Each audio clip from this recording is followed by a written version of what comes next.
אחת התובנות המרתקות שלי היא אטמן ברמן, אובייקט סובייקט, שהם בעצם אותו הדבר, הם קיימים בספקטרום ולא כניגודים שאי אפשר להכיל, הם אותו האובייקט, ליטרלי, האובייקט הוא הסובייקט.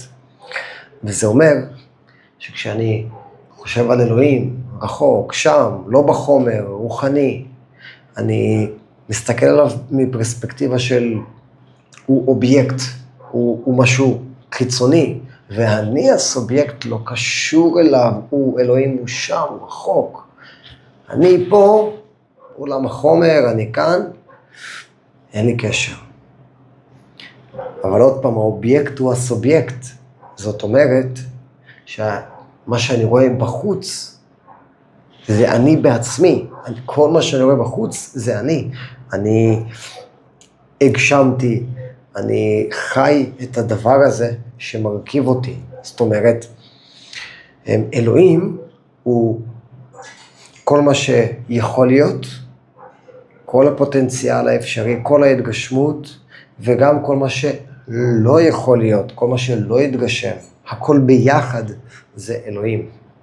זאת אומרת, אני האדם, אפשר לתאר אותי גם במה שאני כן, וגם במה שאני לא. ואפילו, כדי שאני אדע מי אני בהכרח חייב גם לתאר את עצמי במה שאני לא. חייב למצוא את נקודת השיווי משקל, המרכז, שבה, שהיא מתארת את כל מה שאני כן ואת כל מה שאני לא.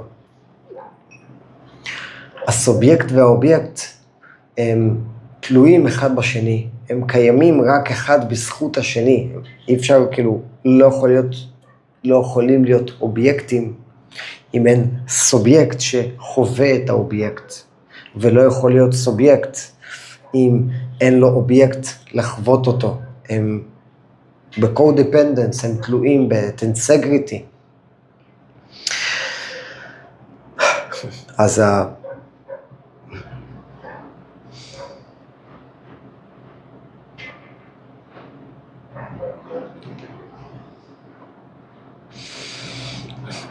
ככה גם אלוהים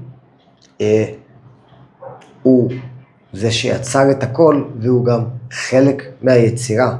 וככה גם אני במחשבות, אני בעצם אלוהים. זאת אומרת שאני ואלוהים זה אותו הדבר. אני איך שאלוהים נראה ומרגיש בדיוק בנקודה המתאווה הזאת.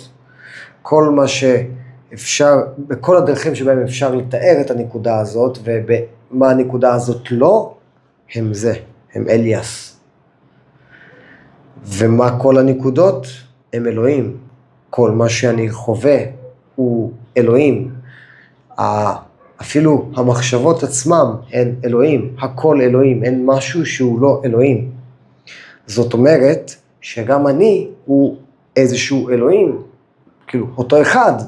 פשוט אני חווה אותו דרך הנקודה הזאת. זה כמו שאור השמש מאיר בכל החלל, בכל השמיים בלילה, אבל אפשר לראות רק את הירח, כי רק הירח נוכח שם ומשקף את אור התודעה. כל השאר מסביב הוא חלל. ככה גם הגוף הזה הוא איזשהו אובייקט שמשקף את אור התודעה. אני הוא הדבר שמודע להשתקפות הזאת אך ורק מהגוף הזה, כי כל אוסף החלקיקים, איברים, תאים האלה משקף את אור התודעה משמש התודעה, ואני שם לב למה קורה לנחיל התאים הזה. אני במודעות למה קורה בחוויה שלי. זאת אומרת שאני לא החוויה בעצמה. יש גם בתפיסה הפנימית שלי, אני רואה את החוויה גם כסובייקט וגם כאובייקט. אני חווה אותה משני הצדדים. גם במחשבות אפילו יש דברים שאפשר לדמיין, להיות כחלק אבל ברגע שאני מתחיל לחשוב על הדמיון, או אפילו לחשוב על המציאות, אז אני כבר הופך את המציאות לאובייקט, ואני מזדהה כסובייקט המחשבות. אבל אם אני גם יכול לבחור שלא לחשוב, להתמקד בנשימות, לעשות מיינדפולנס, מדיטציה, ולא להיות במחשבות, אלא להיות סובייקט של המציאות, להזדהות דרך המציאות, דרך הכאן ועכשיו. אז בכל רגע נתון אני גם יכול לפרש את המציאות מתוך החוויה שלי, או מתוך הסתכלות אובייקטיבית על החוויה שלי. כל מה שאני מייצר,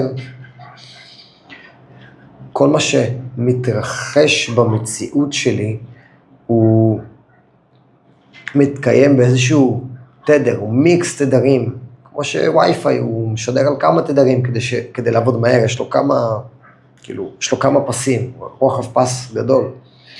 אז ככה גם אני, האוסף תאים הזה, הוא איזושהי אנטנה שנבנתה מכל התדרים האלה, שקיימים בי עכשיו. כל התדרים האלה שקיימים בי עכשיו, כל מה שמרכיב אותי, כל הרוחניות, כל החומר, כל מה שמייצר את אליאס, הוא בעצמו אלוהים. האליאס הוא התגשמות של אלוהים. ולא רק אליאס, גם אתה, גם כל מי שרואה את הסרטון הזה, הוא בדיוק אותו הדבר, הוא התגשמות של אלוהים בחומר.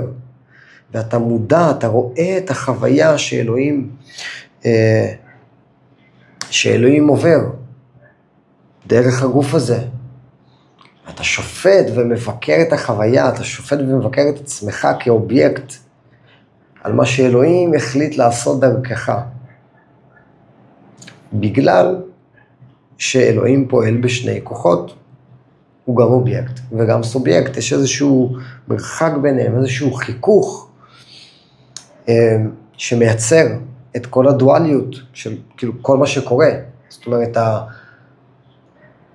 האובייקט המהותי, המקורי ביותר שהוא אלוהים, יש בו איזושהי תנועה, איזשהו חיכוך עם עצמו, ועצם החיכוך מתקיים את הדואליות הבסיסית ביותר של אובייקט וסובייקט. וכל אחד וכל דבר הוא גם אובייקט וגם סובייקט, בעצם אין הפרדה ביניהם, זה מה שהדווייתא ודנתא אומרת, התורה ההודית.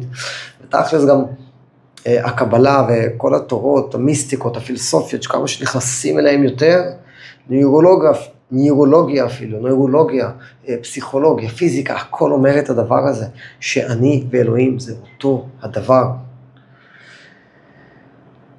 וזה כל כך עצוב שיש של אנשים שבוחרים לא לראות את זה, לא להבין את זה, לא לחוות את זה, אלא הם רואים רק בפרספקטיבה אחת, את אלוהים כמשהו שמה, רחוק, והם לא קוראים לו אלוהים, הם קוראים לזה מציאות, החומר, התנאים, הממשלה, החברה, האנשים סביבם, הם מאשימים את כל מה שקורה מסביב, כשהם בעצם היוצרים של הדבר הזה. זה יתגשם ויתרחש בגלל האמונות, המחשבות, הדרך שבה הם חיים. אבל הם מאשימים את הדבר הזה, ואז הם בוחרים להאמין או לא להאמין. הם תמיד מייצאים החוצה את כל הקשיים. לא לוקחים אחריות, חיים בלופים שהמציאות ממשיכה להביא. כי הגוף, המחשבות, התבניות שלי ממשיכות לחיות את זה, ממשיכות לשחק את המשחק הזה. ואני לא מודע לזה.